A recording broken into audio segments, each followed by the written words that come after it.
Ross Niag, Chicago Building Inspections. Today we're going to talk about filter resistance.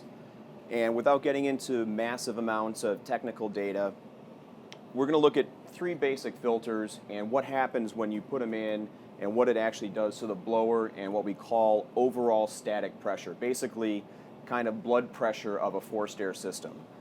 This is a traditional store-bought super entry-level filter. They're about $1 a piece. You can see through it, pretty common. I'm going to throw this through, and what we're going to do is look at the two numbers. So this is the cabinet side, this is the return side. We're going to watch the numbers change between the two. And this particular furnace has a maximum static pressure of half an inch of water column. And what I don't want to see happen is the number from here, which is, we're going to say 0.15. I don't want to see it get larger than 0.25. We're at 0.26, so that's right about the maximum amount of pressure drop I want to see across this particular system. It's about 20% of the overall static pressure. So entry-level filter, we're right on point. No real strain on this. There wasn't a big change in the blower sound. What happens when we get into more elaborate filters, here we've got a FPR9. There's FPR, MERV, and MPR. But for the general public, the bigger the number, the more restrictive the filter. That's great. It's going to capture more dust, but it's also going to stop airflow. So when we pop this guy in, 1 second. Listen to the blower. Hear the ghost? Yeah, that's called the ghost of airflow. Now, our filter reading goes from 0.10 on the return side, so we're already starving air on the return side, to 0.48. This is almost a half inch of water column between the two of them. This is incredibly restrictive.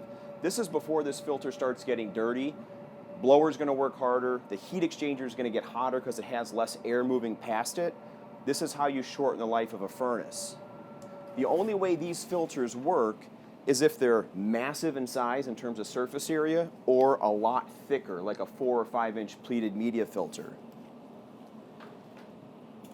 Here is about an $80 electrostatic filter. They do a great job of marketing these online as allowing more airflow, catching more dust. You know, you don't have to change them every 6 months. So we're going to pop this one in. It has about 7 or 8 different little layers of media stuck in here with an electrostatic charge. And once I get it installed again, 0.13 to 0.33. So now this is double what the entry-level blue filter is before it starts clogging up. This is going to need a lot more servicing. Again, it's going to put a lot more strain on this blower and system.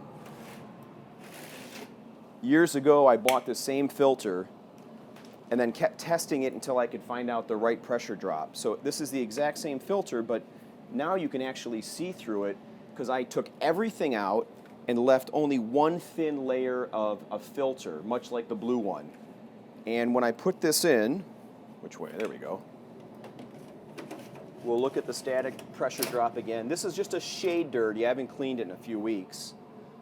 But I go from 0.16 to 0.26. So again, it's about the same airflow as that blue filter, which is fine. I just have to make sure I continue to clean it.